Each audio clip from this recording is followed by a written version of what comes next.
안녕하세요. 책으로 승부입니다. 세계 역사 이야기 중세편으로 함께 살펴보겠습니다.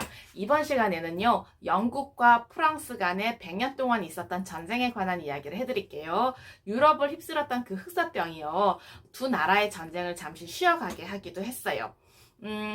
영국의 사자왕 리처드 기억하시죠? 이 리처드가요, 프랑스의 어느 성을 빼앗으려고 벌인 싸움에서 죽었어요. 그러다 보니 이 영국과 프랑스는 오랫동안 그 영토에 대한 문제로 싸우게 된 거예요. 영국과 프랑스가 서로 싸운 기간이 흑사병 이전 기간을 합쳐서 100년이 걸렸기 때문에 100년 전쟁이라고도 불려요. 이 전쟁 과정에서요, 거의 승리에 가까웠던 왕이 영국의 헨리 5세였어요. 헨리 5세에 대한 이야기를 좀 해드릴게요. 왕위에 올랐어요. 영국의 왕위에 오른 헨리 5세는요, 프랑스와 전쟁을 완전히 끝내겠다고 결심을 했어요. 그래서 프랑스 영토 안에 있는 영국 땅을 되찾기 위해서 계획을 세웠는데요. 헨리, 영국의 왕인 헨리의 고조 할머니인 이사벨라는 프랑스의 공주였어요.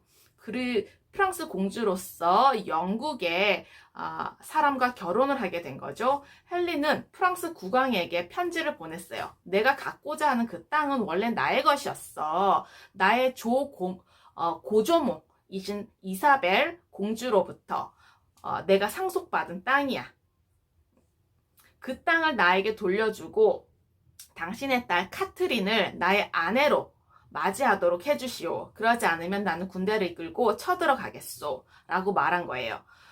그때 당시에 프랑스 국왕은 샤를 6세였어요. 샤를 6세는요, 그 땅과 자기의 딸을 헨리에게 주어서는 안 된다고 생각을 했던 거죠.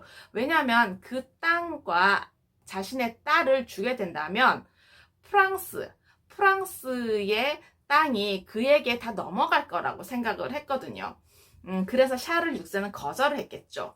프랑스 왕위 계승자인 그의 아들이 있었어요. 그 아들이 영국으로 가는 사신에게 이런 편지를 보냈어요. 편지와 함께 테니스 공을 주면서 우리 프랑스를 협박할 생각은 하지 마시고 힘이 남아돌면 이 테니스 공으로 테니스나 실컷 치시오. 이렇게 조롱하는 편지를 보낸 거죠. 영국의 헨리 5세는요, 더 이상 참을 수가 없었어요. 그래서 프랑스로 쳐들어갈 채비를 하게 되었습니다. 영국의 헨리 왕이 프랑스에 쳐들어왔을 때는요, 뭐가 제대로 되는 게 하나도 없었어요. 그래서 작은 전투에서 계속 패배를 하고 병사들은 병에 걸리고 굉장히 지쳐갔어요. 이 헨리는요, 허허벌판에서 진을 진 채로 추운 겨울을 보내고 그의 군대가 무사하지 못할 거라고 생각을 했어요. 그리고 영국으로 돌아가서 다음 해, 그 이듬해에 다시 돌아올 거라고 생각을 했는데 프랑스 군은 어땠을까요? 이 영국의 헨리를 그냥 돌려보낼 수가 없었던 거죠. 그래서 이 헨리는요, 이렇게 이야기를 한 거예요. 전투를 앞두고 부하들을 격려하는 유명한 연설을 했는데 이렇게 얘기를 했어요. 헨리는 부하들에게 지금 그들이 아젠쿠르에 있다는 것은 대단한 행운이고 훗날에 수많은 사람들이 그들을 기억할 것이고 그 전투가 그들 모두를 평등한 신분이 되도록 해줄 것이고 촌민이나 미천한 신분이나 나중에는 모두 귀족처럼 대접받게 될 것이다 라고 연설을 한 거죠. 프랑스 군대가 수적으로 훨씬 더 많았어요. 프랑스 지역이었기 때문에. 그럼에도 불구하고 영국군이 승리를 했어요. 아젠쿠르 전투는요, 100년 전쟁의 하나의 전환점이 되었어요. 그래서 샤를 6세는 그의 딸 카트린을 헨리의 아내로 주었어요. 샤를은 자신이 죽은 뒤에 영국의 국왕 헨리 5세가 프랑스의 국왕이 된다는 것에도 서명을 했어요. 그런데 프랑스를 정복하기는 했지만 헨리 5세는요, 프랑스 국왕이 되어보지도 못하고 죽어버린 거죠. 그러니까 아젠쿠르 전쟁이 있은 지 7년 뒤에 샤를 6세, 그의 장인어른이죠, 보다 2달 먼저 죽은 거예요. 두 나라의 국왕이 2달 차이로 잇따라 죽었잖아요. 그런데 헨리 5세와 카트린 사이에서 태어난 아들이 있었어요. 1살이었어요, 1살. 영국과 프랑스의 국왕이 되었는데요. 바로 헨리 6세였어요. 헨리 6세는요, 영국과 프랑스의 국왕이 되었을 때 아직 기저귀를 차고 있었어요. 그러다 보니까 프랑스 왕자였던 도팽이 자신이 국왕이 되어야 된다고 주장을 하게 된 거죠. 이 사람은 누구냐? 그러니까 샤를 6세의 아들, 왕자였어요. 그 전에 테니스 공과 편지를 영국 헨리에게 보냈던 바로 그 사람이었던 거죠.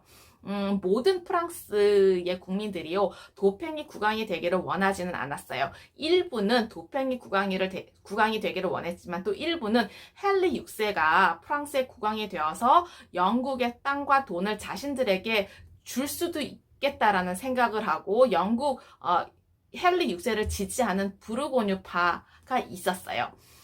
그러다 보니까 도팽이 이끄는 군대와 부르고뉴파가 이끄는 군대가 서로 충돌하게 된 거죠. 도팽이 이끄는 그 군대는요, 프랑스의 중요한 도시인 오를레앙을 반드시 차지해야 했어요. 왜냐하면 그래야 그 도팽이 왕이 될 수 있을 거라고 생각을 했거든요. 그래서 부르고뉴파와 영국군은요, 그 도시를 이미 포위하고 있었어요. 도팽이 달려가서 구하지 못하면 이 오를레앙은 영국군에게 빼앗길 거라고 생각을 했기 때문에 차지해야만 했는데, 그때 웬 소녀가 이 도팽을 만나고자 했던 거예요. 바로 잔이라고 하는 시골 처녀인데요. 이 잔이 적군을 물리쳐서 오를레앙시를 구하라는 신의 계시를 받았다고 주장을 하고 있었어요. 도팽은 잔에 대한 소문을 이미 듣고 있었어요. 아르크 출신의 잔은요, 꿈에서 성자들과 천사들로부터 프랑스 군대를 이끌고 나가서 도팽을 도와서 적을 물리치라는 이야기를 들었다고 주장을 했던 거죠. 많은 사람들이 그녀의 말을 들었고요. 프랑스의 어느 기사는 심지어 이 소녀에게 말과 병사와 갑옷까지 사주었다고 해요. 바로 그 잔이 도팽의 사령부에 나타난 거죠. 도팽이 쫓아버려 라고 얘기를 했는데요. 그 측근들이 이렇게 얘기를 했어요. 프랑스 백성들이 그녀를 사랑합니다. 영국으로부터 프랑스를 구하기 위해서 신이 그녀를 우리에게 보내준 것입니다. 그녀가 신을 모독한 자에게 죽음이 멀지 않으리라고 이야기를 하고 나서는 실제로 신을 모독한 자가 바로 죽어버렸다고 합니다. 이런 얘기를 한 거죠. 그래서 이 도팽은 자신의 왕관과 그 왕실의 옷을 벗어서 친구에게 입히고 자신은 그의 옷을 바꿔 입은 거예요. 그랬는데도 좌는 도팽이 왕자라는 사실을 알아보고 무릎을 꿇고 이렇게 얘기를 했어요. 왕자님, 저는 당신을 프랑스 국왕이 되시게 하려고 여기에 왔습니다. 도팽은 믿지 않을 수가 없었던 거예요. 그래서 성직자와 학자들을 시켜서 시험을 했어요. 기독교에 관련된 신앙에 대한 질문을 했는데 실제로 참된 기독교임을 알 수가 있었어요. 도팽은 잔에게 오를레앙시를 포위하고 있는 부르고뉴와 영국군을 공격하도록 허락을 한 거죠. 그리고 군대를 이끌고 오를레앙에 도착한 잔은 영국군에게 항복하라고 큰 소리로 외쳤어요. 부르고뉴파와 영국군은요, 오를레앙을 버리고 퇴각을 하게 되었는데요. 잔이 최초로 전투에서 대승을 거둘 수 있게 되었어요. 그래서 오를레앙의 성처녀 잔이라고 불리게 되었던 거죠. 이 잔이요, 도팽을 프랑스 기독교 신앙의 중심지인 랭스의 대성당으로 데리고 가서 왕위에 오르게 하려고 결심을 했어요. 그러면서 그 앞을 가로막고 있는 그 적군들을 무찔러 버린 거죠. 도팽은 랭스의 당도에서 대관식을 치렀는데요. 그러다 보니 이제 프랑스의 국왕이 된 거죠. 바로 샤를 7세예요. 남은 일은 무엇이었냐? 부르고뉴파의 남은 악당, 잔당들을 물리치고 영국군을 그 나라에서, 그 프랑스에서 완전히 물리치도록 하는 거였어요.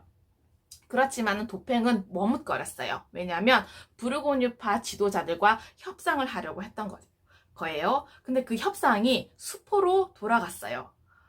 그래서 부르고뉴파가 다시 도팽을 공격을 하고 그 군대는 패하고 좌는 포로가 되어버린 거죠. 그런데 이 샤를 7세가 된 도팽은 잔을 구하기 위해서 애를 쓰지 않았어요.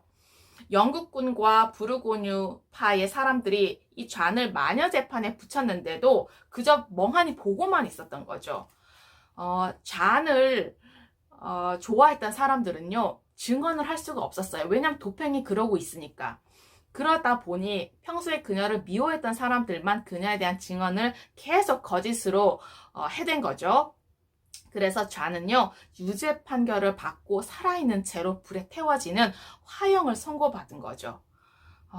그 광경을 본 수많은 사람들은 눈물을 흘리면서 우리가 성자를 불태웠다라고 탄식을 하고 통곡을 했어요. 잔이 죽은 뒤에 이 샤를 7세는 영국군을 프랑스 땅에서 몰아낼 수가 있었어요. 부르고뉴파는 프랑스 국왕에게 충성을 하겠다고 맹세를 했고, 헨리 6세는 더 이상 프랑스 왕이 프랑스의 왕의 자리가 자신의 것이 아니라고 얘기를 했어요. 그러다 보니 이제 프랑스는 영국의 간섭으로부터 완전히 벗어날 수가 있었는데요. 이제서야 샤를 7세는 깨달았어요. 자신이 나이가 들어서 적의 포로가 된 잔을 그냥 내버려 두었던 것에 대한 죄책감을 아주 심하게 느꼈던 거죠. 그래서 도팽은 잔을 다시 재판해 달라고 교회에 요구를 했는데요.